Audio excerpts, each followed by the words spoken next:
ಎರಡನೇದಾಗಿ ಸಮದಲ್ಲಿ ಓದಿಕೊಳ್ಳೋಣ. ತೀತನ ಪತ್ರಿಕೆ 2ನೇ ಅಧ್ಯಾಯ 13ನೇ ವಚನ ಓದಿಕೊಳ್ಳೋಣ. ನಾವು ನಮ್ಮ ಬದಲಾವಣೆಯನ್ನ ಎದುರು ನೋಡುವವರಾಗಿ ಇರಬೇಕು.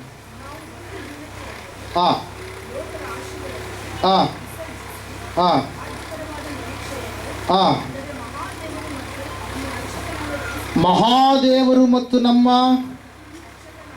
ರಕ್ಷಕನಾದ ಯೇಸು ಕ್ರಿಸ್ತನ ಪ್ರಭಾವದ ಪ್ರತ್ಯಕ್ಷತೆಯನ್ನ ಎದುರು ನೋಡುತ್ತಾ ಇಹಲೋಕದಲ್ಲಿ ಸ್ವಸ್ಥ ಚಿತ್ತರಾಗಿಯೂ ನೀತಿವಂತರಾಗಿಯೂ ಭಕ್ತಿಯುಳ್ಳವರಾಗಿಯೂ ಬದುಕಬೇಕೆಂದು ಅದು ನಮಗೆ ಬೋಧಿಸುತ್ತದೆ ಎಂಬುದಾಗಿ. ಇಲ್ಲ ನೋಡ್ತಾ ಇದೆ ಪ್ರಿಯರೇ, ಮಹಾದೇವರು ಮತ್ತು ನಮ್ಮ ರಕ್ಷಕನಾದ ಯೇಸು ಕ್ರಿಸ್ತನ ಪ್ರಭಾವದ ಪ್ರತ್ಯಕ್ಷತೆಯನ್ನು ನಾವು ಎದುರು ನೋಡುವಂಥವರಾಗಿ ಇರಬೇಕಿಲ್ಲ. ನಾವು ನೋಡ್ತಾ ಇದ್ದೇವೆ ಇಲ್ಲಿ ನಮ್ಮ ಶರೀರ, ಇದು ಯಾವ ಶರೀರ ಅಂತ ಹೇಳುತ್ತೆ ವಾಕ್ಯ?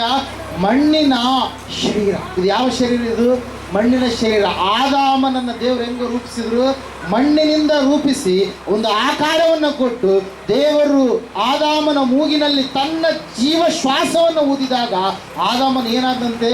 ಬದುಕುವ ಪ್ರಾಣಿಯಾದ. ಆದರೆ ಯಾವಾಗ ಆದಾಮ ಅವಳು ದೇವರ ಆಜ್ಞೆಯನ್ನು ಧಿಕ್ಕಾರ ಮಾಡಿ ದೇವರು ಹೇಳಿದಂಥ ಮಾತಿಗೆ ಅವಿಧೇಯತೆಯನ್ನು ತೋರಿಸಿದ್ರು, ಆಜ್ಞೆಯನ್ನು ಉಲ್ಲಂಘನೆಯನ್ನು ಮಾಡಿದಾದ ಮೇಲೆ ಅವರು ಏನಾದ್ರಿ? ದೇವರ ದೃಷ್ಟಿಯಲ್ಲಿ ಏನಾದರೂ ಸತ್ತು ಹೋದಂಥ ಒಂದು ಸ್ಥಿತಿಗೆ ಬಂದರು. ಪ್ರೇರ ಅವರಿಗೂ ಮತ್ತು ದೇವರಿಗೂ ಇರ್ತಕ್ಕಂಥ ಒಂದು ಸಂಬಂಧ ಎನ್ನುವಂಥದ್ದು ಕಡಿದು ಬಿತ್ತು. ಏದೇನ್ ತೋಟದಲ್ಲಿ ಅವರು ಆ ಒಂದು ಸ್ಥಳದಿಂದ ಹೊರಗಡೆ ದೂಡಲ್ಪಟ್ಟರು. ಪ್ರೇರೆ ವಾಕ್ಯ ಹೇಳ್ತಾ ಇದೆ, ಸತ್ಯವೇದ ಹೇಳ್ತಾ ಇದೆ ಸ್ಪಷ್ಟವಾಗಿ, ಆವತ್ತಿನಿಂದ ಮರಣ ಎನ್ನುವಂಥದ್ದು ಅಧಿಕಾರ ನಡೆಸುವುದಕ್ಕೆ ಪ್ರಾರಂಭವಾಯಿತು. ಎಲ್ಲ ಮನುಷ್ಯರು ಮಣ್ಣಿನಿಂದ ಬಂದ ಕಾರಣ ಅವರು ಮರ್ತ್ಯರೆ ಎಂಬುದಾಗಿ ದೇವರು ಏನು ಮಾಡಿದ? ಹೇಳಿದ. ಪ್ರೇರೆ ಹಲ್ಲೆಲೂಯಾ, ಪ್ರೈಸ್ ದಿ ಲಾರ್ಡ್. ನಾವು ನೋಡ್ತಾ ಇದ್ದೇವೆ, ದೇವರ ವಾಕ್ಯ ಹೇಳ್ತಾ ಇದೆ, ಸತ್ಯವೇದ ಹೇಳ್ತಾ ಇದೆ. ಆದರೆ ಯೇಸು ನಮಗೆ ಆತನು ತನ್ನ ಪ್ರಭಾವದ ಪ್ರತ್ಯಕ್ಷತೆಯನ್ನು ಎದುರು ನೋಡುವಂಥವ್ರು ಎಲ್ಲರಿಗೂ ಕೂಡ ಒಂದು ಹೊಸದಾದಂಥ ಕಾರ್ಯವನ್ನು ಆತನು ಮಾಡಲಿಕ್ಕಿದ್ದಾನೆ. ಮಣ್ಣಿನಿಂದ ಬಂದಿರತಕ್ಕಂಥ ನಮ್ಮನ್ನ ಮಹಿಮೆಯಾಗಿ ಆತನು ಮಾರ್ಪಡಿಸಲಿಕ್ಕಿದ್ದಾನೆ. ಈ ಮಣ್ಣಿನ ಶರೀರಗಳು ಹೋಗಿ ಏನ್ ಮಾಡ್ತಾವಂತೆ? ಮಹಿಮೆ ಶರೀರಗಳು ಬರಲಿಕ್ಕಿದೆ. 1ನೇ ಕೊರಿಂಥಿ 15ನೇ ಅಧ್ಯಾಯದಲ್ಲಿ ನಾವು ನೋಡ್ತಾ ಇದ್ದೇವೆ ಪ್ರೇರ 51-52 ವಚನಗಳನ್ನು ಓದುವಾಗ ಸತ್ಯವೇದ ಈ ರೀತಿಯಾಗಿ ತಿಳಿಸ್ತಾ ಇದೆ. ಇದುವರೆಗೆ ಗುಪ್ತವಾಗಿದ್ದ ಸಂಗತಿಯನ್ನು ನಿಮಗೆ ತಿಳಿಸುತ್ತೇನೆ, ನಾವೆಲ್ಲರೂ ನಿದ್ರೆ ಹೋಗುವುದಿಲ್ಲ, ಆದರೆ ಕಡೆ ತುತ್ತೂರಿಯ ಧ್ವನಿಯಾಗುವಾಗ ನಾವೆಲ್ಲರೂ ಒಂದು ಕ್ಷಣದಲ್ಲಿ ರೆಪ್ಪೆ ಬಡಿಯುವಷ್ಟರೊಳಗೆ ಮಾರ್ಪಡುವವು.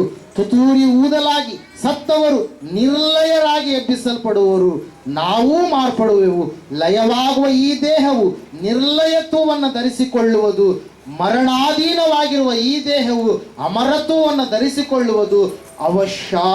ಲಯವಾಗುವ ಈ ದೇಹವು ನಿರ್ಲಯತ್ವವನ್ನು ಧರಿಸಿಕೊಂಡಾಗ, ಮರಣಾಧೀನವಾಗಿರುವ ಈ ದೇಹವು ಅಮರತ್ವವನ್ನು ಧರಿಸಿಕೊಂಡಾಗ ಬರೆದಿರುವ ಮಾತು ನೆರವೇರುವುದು ಎಂಬುದಾಗಿ. ಹಲ್ಲೆಲೂಯಾ. ಆ ಮಾತು ಏನೆಂದರೆ, ಮರಣವು ನುಂಗಿಯೇ ಹೋಯಿತು, ಜಯವಾಯಿತು ಎಂಬುದೇ. ಹಲ್ಲೆಲೂಯಾ. ನಾವು ನೋಡ್ತಾ ಇದ್ದೀವಿ, ಎರಡನೇದಾಗಿ ಈ ನಮ್ಮ ಮಣ್ಣಿನ ಶರೀರ ಮಹಿಮೆ ಶರೀರವಾಗಿ ಮಾರ್ಪಡ್ಲಿಕ್ಕಿದೆ. ಅದನ್ನು ನಾವು ಎದುರು ನೋಡ್ಬೇಕು. ಈ ಶರೀರಕ್ಕೆ ಏನಿದೆ ರೀ? ಕಣ್ಣು ಜಾಸ್ತಿ ಹಂಗೆ ನೋಡ್ಕೊಂತಿದ್ರೆ ಕಣ್ಣು ನೋವು ಬರುತ್ತೆ, ತಲೆನೋವು ಬರುತ್ತೆ. Hallelujah, praise the Lord. ನಾವು ಜಾಸ್ತಿ ಹಂಗೆ ಅಡ್ಡಾಡ್ಕೊಂತಿದ್ರೆ ಕಾಲು ನೋವುಗಳು ಏನು ಬರುತ್ತೆ? ಬರುವಂಥದ್ದಾಗಿರುತ್ತೆ. ಕಾಲು ಬಾವು ಬರುತ್ತೆ. ಹಲ್ಲೆಲೂಯಾ. ಜಾಸ್ತಿ ಚಿಂತೆ ಮಾಡಿ ಅನೇಕ ರೋಗಗಳನ್ನು ನಾವು ತಂದುಕೊಳ್ತಾ ಇರ್ತೀವಿ. ಯಾಕಂದ್ರೆ ಇದು ಮಣ್ಣಿನ ಒಂದು ಶರೀರ. ಹಲ್ಲೆಲೂಯಾ. ಇಲ್ಲಿ ದೇವರು ಈ ಶರೀರವನ್ನ ಬೇರೆ ಶರೀರವಾಗಿ ಮಾರ್ಪಡಿಸ್ತೇನೆ ಅಂತೇಳಿ ಆತನು ಭಾಷೆ ಕೊಡ್ತಾ ಇದ್ದಾನೆ. ಅದು ಯಾವ ಶರೀರ ಅಂತೆ? ಮಹಿಮೆಯ ಶರೀರ, ನಿರ್ಲಯವಾಗದ ಶರೀರ, ಲಯವಾಗುವಂತ ಶರೀರ. ಇದಕ್ಕೇನಿದೆ? ಆಯಸ್ಸು ಇದೆ. ಬಲ ಹೆಚ್ಚಿದರೆ 80 ಅಂತ ಹೇಳ್ತಾರೆ, ಇಲ್ಲಂದ್ರೆ 70 ವರ್ಷ ಅಂತ ಹೇಳ್ತಾರೆ. ಹಲ್ಲೆಲೂಯಾ. ಆದರೆ ಈ ಶರೀರ ಏನಾಗ್ಲಿಕ್ಕೆ ಇದು ಸಂಪೂರ್ಣವಾಗಿ ಕ್ರಿಸ್ತನ ಇದನ್ನು ಮಾರ್ಪಡಿಸ್ಲಿಕ್ಕಿದ್ದಾನೆ. ಇದು ಏನಾಗ್ಲಿಕ್ಕಿದೆ ರೀ? ಮಹಿಮೆಯ ಶರೀರವಾಗಿ ಮಾರ್ಪಾಟಾಗ್ಲಿಕ್ಕಿದೆ. ದೇವರ ವಾಕ್ಯದಲ್ಲಿ ನಾವು ನೋಡ್ತಾ ಇದ್ದೇವೆ. ಆ ಬದಲಾವಣೆಯನ್ನು ನಾವೇನ್ ಮಾಡಬೇಕಾಗಿದೆ? ಎದುರು ನೋಡಬೇಕಾಗಿದೆ. ಮೊದಲನೇದಾಗಿ ಕ್ರಿಸ್ತನು ಬರುವಂಥದ್ದನ್ನು ಎದುರು ನೋಡಬೇಕು. ಎರಡನೇದಾಗಿ ನಮ್ಮ ಶರೀರ ಏನಾಗ್ಲಿಕ್ಕಿದೆ? ಇದು ಮಾರ್ಪಾಟಾಗ್ಲಿಕ್ಕಿದೆ. ಅದರ ಸಲ ನಾವು 1ನೇ ಥೆಸಲೋನಿಕ 4ನೇ ಅಧ್ಯಾಯದಲ್ಲಿ 13-18 ವಚನಗಳು ಓದಿಕೊಳ್ಳುವಾಗ ಅಲ್ಲಿ ಸತ್ಯವೇದ ಸ್ಪಷ್ಟವಾಗಿ ತಿಳಿಸ್ತಾ ಇದೆ. ಏನಂತ ಹೇಳಂತಂದ್ರೆ, ಸಹೋದರರೇ, ನಿದ್ರೆ ಹೋಗುವವರ ಗತಿ ಏನೆಂದು ನೀವು ತಿಳಿಯದೇ ಇದ್ದು ನಿರೀಕ್ಷೆ ಇಲ್ಲದವರಾದ ಇತರರಂತೆ ದುಃಖಿಸುವುದು ನಮ್ಮ ಮನಸ್ಸಿಗೆ ಒಪ್ಪುವುದಿಲ್ಲ. ಯೇಸು ಯಾವ ರೀತಿಯಾಗಿ ಸತ್ತು ಜೀವಿತರಾಗಿ ಎದ್ದನೆಂದು ನಾವು ನಂಬಿದ ಮೇಲೆ ಅದರಂತೆ ಯೇಸುವಿನಲ್ಲಿ ಇದ್ದುಕೊಂಡು ನಿದ್ರೆ ಹೋಗುವವರನ್ನು ಸಹ ದೇವರು ಆತನೊಡನೆ ಕರೆದುಕೊಂಡು ಬರುವನೆಂದು ನಂಬಬೇಕಲ್ಲವೇ? ಅಲ್ಲಿ ವಾಕ್ಯಗಳಲ್ಲಿ ನಾವು ನೋಡ್ತಾ ಇದ್ದೇವೆ, ನಮ್ಮ ಶರೀರ ಮಣ್ಣಿನ ಶರೀರ ಮಹಿಮೆ ಶರೀರವಾಗಿ ಮಾರ್ಪಾಟಾಗುತ್ತೆ. ಹಲ್ಲೆಲೂಯಾ. ಆ ಶರೀರಕ್ಕೇನಿಲ್ಲ, ಆಯುಷ್ಯ ಇಲ್ಲ. ದೇವರು ಇರುವವರೆಗೆ ಯುಗಗಳು ಕೂಡ ದೇವರ ಸಂಗಡ ವಾಸಿಸುವಂತ ಒಂದು ಜೀವಿತ ಪ್ರಿಯರೇ. ಅದಕ್ಕಾಗಿ ನಾವು ನೋಡ್ತಾ ಇದ್ದೇವೆ, ಸತ್ಯವೇದ ಹೇಳ್ತಾ ಇದೆ ಪ್ರಿಯರೇ, ನಮ್ಮ ದೇಹ ಅಮರತ್ವವನ್ನು ಏನ್ ಮಾಡ್ಲಿಕ್ಕಿದೆ, ಧರಿಸಿಕೊಳ್ಳಲಿಕ್ಕಿದೆ. ಆ ಒಂದು ಶರೀರಕ್ಕೆ ರೋಗಗಳಿಲ್ಲ, ಆ ಶರೀರಕ್ಕೆ ಬಾಧೆಗಳಿಲ್ಲ, ಆ ಶರೀರಕ್ಕೆ ಚಿಂತೆಗಳಿಲ್ಲ, ಆ ಶರೀರಕ್ಕೆ ಮದುವೆ ಮಾಡಿಕೊಡುವಂತ ಶರೀರಗಳು ಅವುಗಳು ಅಲ್ಲ. ಹಲ್ಲೆಲೂಯಾ. ನಾವು ನೋಡ್ತಾ ಇದ್ದೇವೆ, ಸತ್ಯವೇದ ಹೇಳ್ತಾ ಇದೆ ಸ್ಪಷ್ಟವಾಗಿ ಏನಂತೇಳಿ, ಅದನ್ನು ನಾವು ಎದುರು ನೋಡುವವರಾಗಿದ್ದೇವಾ? ನೀವು ಏನನ್ನ ನೋಡುತ್ತಾ ನಿಂತಿದ್ದೀರಿ? ಮೊದಲನೇದಾಗಿ ನೀವು ಕ್ರಿಸ್ತನನ್ನೇ ನೋಡ್ರಿ. ಎರಡನೇದಾಗಿ ದೇವರು ನಿಮ್ಮ ಶರೀರದಲ್ಲಿ ಒಂದು ಬದಲಾವಣೆಯನ್ನು ತರಲಿಕ್ಕಿದ್ದಾನೆ. ಆ ಬದಲಾವಣೆ ಯಾವ ಬದಲಾವಣೆ ರೀ? ಮಣ್ಣಿನಿಂದ ಮಹಿಮೆಯ ಕಡೆಗೆ. ಹಲ್ಲೆಲೂಯಾ. Praise Lord. ನಾವು ನೋಡ್ತಾ ಇರ್ತೇವೆ, ಈ ಮಣ್ಣಿನ ಶರೀರಕ್ಕೆ ಬರುವಂಥದ್ದೆಲ್ಲವೂ ಕೂಡ ಎಷ್ಟು ಆತನಿಗೆ ಏನಂತ ಹೇಳ್ತೀವಿ, ಮನೆ ತುಂಬ ದುಡ್ಡಿದ್ರು ಕೂಡ, ಬೆಳ್ಳಿ ಬಂಗಾರ ಏನೆಲ್ಲ ಇದ್ರೂ ಕೂಡ ಆ ದೇಹದಲ್ಲಿ ಯಾವುದಾದ್ರೂ ಒಂದು ಕೊರತೆ ಖಂಡಿತವಾಗಿ ಇದ್ದೇ ಇರುತ್ತಾ ಇಲ್ವಾ? ಆ ದುಡ್ಡು ಹೆಚ್ಚಾದ ಮೇಲೆ ಆ ದುಡ್ಡು ಎಲ್ಲಿ ಹೋಗುತ್ತೆ ಅಂತೇಳಿ ಏನು ಮಾಡುತ್ತಾನೆ, ಚಿಂತೆ ಮಾಡ್ತಾರೆ. ಅದರಿಂದ BP, ಶುಗರ್, ಇನ್ನೊಂದು ಎಲ್ಲ ಚಿಂತೆ ಮಾಡಿ ಹಾರ್ಟ್ ಅಟ್ಯಾಕ್ ಅವು ಇವು ಎಲ್ಲವನ್ನು ಏನು ಮಾಡ್ತಾರೆ, ಅವರು ತಂದುಕೊಳ್ಳುವಂಥವ್ರಾಗಿರ್ತಾರೆ. ಪ್ರೇಮ ವಾಕ್ಯದಲ್ಲಿ ನಾವು ನೋಡ್ತಾ ಇದ್ದೇವೆ, ಈ ಶರೀರವನ್ನು ದೇವರು ಚೇಂಜ್ ಮಾಡ್ಲಿಕ್ಕಿದ್ದಾನೆ. ಅದು ಯಾರಿಗಂತೆ? ಯೇಸುವಿನಲ್ಲಿ ಇದ್ದಂಥವರಿಗೆ. ಯಾರಿಗ್ರಿ? ಆತನನ್ನು ನಂಬಿ ರಕ್ಷಣೆಯನ್ನು ಹೊಂದಿದಂಥವರಿಗೆ ಖಂಡಿತವಾಗಿ ಒಂದು ಹೊಸದಾದಂಥ ಶರೀರ, ನೂತನವಾದಂಥ ಶರೀರವನ್ನು ಆತನು ಅನುಗ್ರಹಿಸಲಿಕ್ಕಿದ್ದಾನೆ ಪ್ರೇರ. ಅದರ ಕುರಿತಾಗಿ ನಾವು ನೋಡ್ತಾ ಇದ್ದೇವೆ. ಮೊದಲನೇ ಯೋಹಾನನ ಪತ್ರಿಕೆ 3ನೇ ಅಧ್ಯಾಯದಲ್ಲಿ ಮೊದಲು 3 ವಚನಗಳನ್ನು ಓದಿಕೊಳ್ಳುವಾಗ ಸತ್ಯವೇದ ಹೇಳ್ತಾ ಇದೆ, ದೇವರ ಮಕ್ಕಳೆಂಬ ಹೆಸರನ್ನು ನಮಗೆ ಕೊಡುವುದರಲ್ಲಿ ತಂದೆಯು ಎಂಥ ಪ್ರೀತಿಯನ್ನು ನಮ್ಮ ಮೇಲೆ ಇಟ್ಟಿದ್ದಾನೆ ನೋಡಿರಿ. ನಾವು ಆತನ ಮಕ್ಕಳಾಗಿದ್ದೇವೆ. ಈ ಕಾರಣದಿಂದ ಲೋಕವು ನಮ್ಮನ್ನ ತಿಳಿದುಕೊಳ್ಳುವುದಿಲ್ಲ, ಅದು ಆತನನ್ನ ತಿಳಿದುಕೊಳ್ಳಲಿಲ್ಲವಲ್ಲ. ಪ್ರಿಯರೇ, ಈಗ ದೇವರ ಮಕ್ಕಳಾಗಿದ್ದೇವೆ. ಮುಂದೆ ನಾವು ಏನಾಗುವೆವೋ ಅದು ಇನ್ನೂ ಪ್ರತ್ಯಕ್ಷವಾಗಲಿಲ್ಲ. ಕ್ರಿಸ್ತನು ಪ್ರತ್ಯಕ್ಷನಾದರೆ ನಾವು ಆತನ ಹಾಗಿರುವೆವೆಂದು ಬಲ್ಲೆವು. ಯಾಕಂದ್ರೆ ಆತನಿರುವ ಪ್ರಕಾರವೇ ಆತನನ್ನು ನೋಡುವೆ. ಯಾರಿರುವ ಪ್ರಕಾರ ಅಂತ ಹೇಳ್ತದೆ ವಾಕ್ಯ? ಕ್ರಿಸ್ತನಿರುವ ಪ್ರಕಾರ ಆತನು ತನ್ನಂತೆ ನಮ್ಮನ್ನು ಏನ್ ಮಾಡ್ತಾನೆ, ಮಾರ್ಪಡಿಸ್ತಾನೆ ಪ್ರಿಯರೇ. ಹಲ್ಲೆಲೂಯಾ. Praise Lord. ನಾವು ನೋಡ್ತಾ ಇದ್ದೇವೆ, ಆತನಿರುವ ಪ್ರಕಾರವೇ ನಾವು ಆತನನ್ನು ನೋಡುವ. ಆತನ ಮೇಲೆ ನಿರೀಕ್ಷೆ ಇಟ್ಟಿರುವ ಪ್ರತಿಯೊಬ್ಬನು ಕ್ರಿಸ್ತನು ಶುದ್ಧನಾಗಿರುವಂತೆಯೇ ತನ್ನನ್ನು ಶುದ್ಧ ಮಾಡಿಕೊಳ್ಳುತ್ತಾನೆ ಎಂಬುದಾಗಿ. ಹಲ್ಲೆಲೂಯಾ.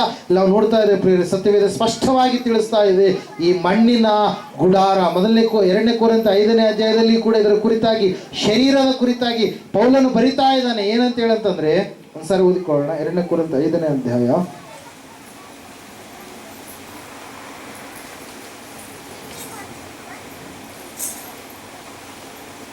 ಭೂಮಿಯ ಮೇಲಿರುವ ನಮ್ಮ ಮನೆಯು, ಅಂದರೆ ನಮ್ಮ ದೇಹವೆಂಬ ಗುಡಾರವು ಕಿತ್ತು ಹಾಕಲ್ಪಟ್ಟರೂ ದೇವರಿಂದ ಉಂಟಾಗುವ ಒಂದು ಕಟ್ಟಡವು ಪರಲೋಕದಲ್ಲಿ ನಮಗೆ ಉಂಟೆಂದು ಬಲ್ಲೆವು. ಅದು ಕೈಯಿಂದ ಕಟ್ಟಿದ ಮನೆಯಾಗಿರದೆ ನಿತ್ಯವಾಗಿರುವಂಥದ್ದಾಗಿದೆ. ನಾವು ಈಗಿನ ದೇಹದಲ್ಲಿ ಇರುವವರೆಗೂ ಏನಂತ ಹೇಳ್ತದೆ ವಾಕ್ಯ? ನರಳುತ್ತೇವೆ. ಪರಲೋಕದಿಂದ ದೊರಕುವ ನಮ್ಮ ನಿವಾಸವನ್ನು ನಾವು ದೇಹದ ಮೇಲೆ ಧರಿಸಿಕೊಳ್ಳಬೇಕೆಂದು ಅಪೇಕ್ಷಿಸುತ್ತೇವೆ. ಅಂದರೆ ಆ ದಿನದಲ್ಲಿ ನಾವು ಇನ್ನು ದೇಹದಲ್ಲಿ ಇದ್ದರೆ ಆ ನಿವಾಸವನ್ನು ದೇಹದ ಮೇಲೆಯೇ ಧರಿಸಿಕೊಳ್ಳುವೆವು.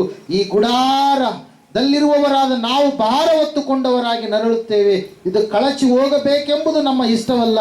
ಮರ್ತ್ಯವಾದದ್ದು ನುಂಗಿ ಹೋಗಿ ಜೀವ ಒಂದೇ ಉಳಿಯುವಂತೆ ಈ ಗುಡಾರದ ಮೇಲೆಯೇ ಆ ನಿವಾಸವನ್ನು ಧರಿಸಿಕೊಳ್ಳಬೇಕೆಂಬುದೇ ನಮ್ಮ ಇಷ್ಟ. ಆ ಸ್ಥಿತಿಗಾಗಿ ನಮ್ಮನ್ನು ಸಿದ್ಧ ಮಾಡಿರುವವನು ದೇವರೇ. ಆತನು ಪವಿತ್ರಾತ್ಮನನ್ನ ಸಂಚಾಕಾರವಾಗಿ ಅನುಗ್ರಹಿಸಿದ್ದಾನೆ ಎಂಬುದಾಗಿ. ಹಲವು ಹಂಗೆ ಮುಂದೆ ಓದಿಕೊಂಡು ನಾವು 8ನೇ ವಚನದಲ್ಲಿ ನಾವು ನೋಡ್ತಾ ಇದ್ದೇವೆ, ಇದನ್ನು ಆಲೋಚಿಸಿ ನಾವು ಧೈರ್ಯವುಳ್ಳವರಾಗಿದ್ದು ದೇಹವನ್ನು ಬಿಟ್ಟು ಕರ್ತನ ಬಳಿಯಲ್ಲಿ ಇರುವುದೇ ಉತ್ತಮವೆಂದು ಎಣಿಸುತ್ತೇನೆ ಎಂಬುದಾಗಿ. ಈ ದೇಹ ಎನ್ನುವಂಥದ್ದು ಏನಾಗ್ಲಿಕ್ಕಿದೆ? ಚೇಂಜ್ ಆಗ್ಲಿಕ್ಕಿದೆ. ದೇವರು ಇದನ್ನ ಏನ್ ಮಾಡ್ಲಿಕ್ಕಿದ್ದಾನೆ? ಮಾರ್ಪಡಿಸ್ಲಿಕ್ಕಿದ್ದಾನೆ. ದೇಹದಲ್ಲಿ, ಈ ದೇಹದಲ್ಲಿ ಏನಿದೆ, ಈ ಮಣ್ಣಿನ ದೇಹದಲ್ಲಿ ನರಳಾಟ ಇದೆ, ಗೋಳಾಟ ಇದೆ, ತೊಂದರೆ ಇದೆ, ಸಮಸ್ಯೆಗಳಿದಾವೆ. ಆದರೆ ಆತನು ಕೊಡುವಂತ ಆ ದೇಹ ಎಂತಹ ದೇಹ ಅಂದ್ರೆ ಅದು ಅಮರ್ತ್ಯವಾದಂಥ ದೇಹ. ಹಲ್ಲೆಲೂಯಾ. ಮರಣವಿಲ್ಲದ ಒಂದು ದೇಹ, ಅಮರತ್ವದ ಒಂದು ದೇಹವಾಗಿದೆ ಪ್ರಿಯರೇ. ಅದನ್ನು ನಾವು ಎದುರು ನೋಡುವವರಾಗಿ ಇರಬೇಕು. ಹಲ್ಲೆಲೂಯಾ. Praise Lord. ನಾವು ನೋಡ್ತಾ ಇದ್ದೀವಿ, ಮೊದಲನೇದಾಗಿ ಕ್ರಿಸ್ತನನ್ನ ನಾವು ಎದುರು ನೋಡೋಣ. ಯಾಕಂದ್ರೆ ಜಗತ್ತಿನಲ್ಲಿ ಆತನು ಹೇಳಿದ ಹಾಗೆ ಎಲ್ಲಾ ಸಂಭವಗಳು ಜರುಗ್ತಾ ಇದ್ದವು. ಎರಡನೇದಾಗಿ ನಮ್ಮ ದೇಹದ ಬದಲಾವಣೆಯನ್ನು ನಾವು ಎದುರು ನೋಡುವವರಾಗಿ ಸಿದ್ಧರಾಗಿ ಜೀವಿಸುವಂತವರಾಗೋಣ.